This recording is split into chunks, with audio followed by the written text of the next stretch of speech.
निगरान वजीर आला खैबर पख्तूनख्वा आजम खान ने ओहदे का हल्फ उठा लिया। हल्फ गवर्नर ने लिया। तकरीब में सियासी रहनुमाओं की शिरकत। आजम खान के नाम पर हुकूमत और अपोजिशन दोनों ने इत्तेफाक किया था।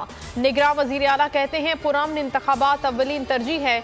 इलेक्शन कमीशन को भरपूर ताउन फराहम करेंगे। महंगाई कम करने की कोशिश करूंगा।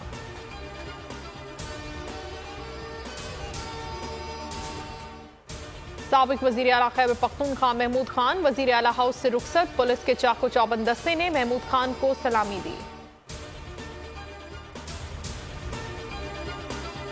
पंजाब के निगरान वजीर आला का फैसला न हो सका। इलेक्शन कमीशन का इजलास कल तलब। हुकूमती इत्तेहाद ने अहमद नवाज सुखेरा और नवीद अकरम चीमा का नाम तजवीज़ किया। अपोजिशन ने मोहसिन रजा नकवी और अहद चीमा के नाम तजवीज़ किए। किसी एक नाम की मंजूरी दी जाएगी। गुज़श्ता रोज पार्लिमानी कमेटियों का इजलास बेनतीजा खत्म हुआ था। पीर अमीन हसनात तहरीक इंसाफ में शामिल। सरगोदा में मीडिया से गुफ्तगू और जलसे से खिताब में फवाद चौधरी ने कहा पीडीएम ने 9 माह में अवाम की कमर तोड़ दी। अवाम की हाकमियत का हक वापस लेंगे।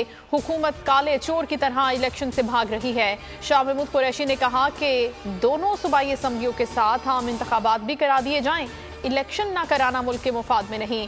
असद उमर ने कहा कि मुल्क में तारीख साज तहरीक चल रही है। इलेक्शन कमीशन का पंजाब और खैबर पख्तूनख्वा असम्बली के इंतखाबात में आरटीएस इस्तेमाल न करने का फैसला। इंतखाबात पुराने आरएमएस पर ही करवाए जाएंगे। एक दिन का आजमाइशी तजुर्बा भी होगा। वफाकी हुकूमत ने आम इंतखाबात के लिए इलेक्शन कमीशन को 18 अरब रुपए जारी कर दिए। कराची का मेयर कौन? बॉल जमात इस्लामी के कोर्ट में। हाफिज नईम के पीपल्स पार्टी के बाद अब तहरीक इंसाफ से मुज़ाकरात। मीडिया से गुफ्तगू में हाफिज नईम ने कहा पीपल्स पार्टी अकेले मेयर बनाने की पोजीशन में नहीं। हम मेयरशिप पर कोई समझौता नहीं करेंगे। एक दूसरे के मैंडेट का एहतराम किया जाए।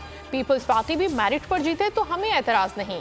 अली जैदी ने कहा मुश्तरका लाहे अमल और 4 रुकनी ज्वाइंट कमेटी बनाने पर इत्तेफाक किया गया है। कराची में बल्दियाती इलेक्शन के नाम पर ड्रामा हुआ। पीपल्स पार्टी भी कराची में अपना मेयर लाने को तैयार। सईद गनी कहते हैं मेयरशिप हमारा हक है। नून लीग और दीगर इत्तेहादियों को साथ मिलाकर अपना मेयर लाएंगे।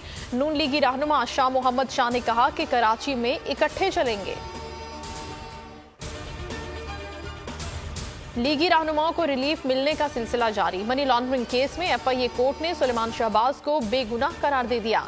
एफआईए ने अदालत में बयान दिया सुलेमान शहबाज के खिलाफ मनी लॉन्ड्रिंग के सबूत नहीं मिले। अदालत ने सुलेमान शहबाज की जमानत कबल गिरफ्तारी दरखास्त वापस लेने पर निपटा दी।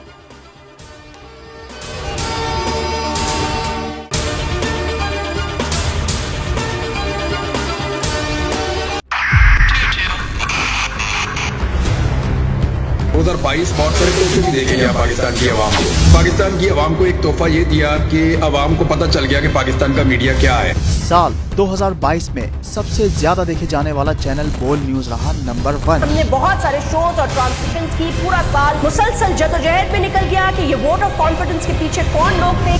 तोड़े रेटिंग के सभी रिकॉर्ड। सोशल मीडिया पर भी सबसे ज्यादा तेजी से 2.4 बिलियन व्यूज का संगे मील अबूर किया।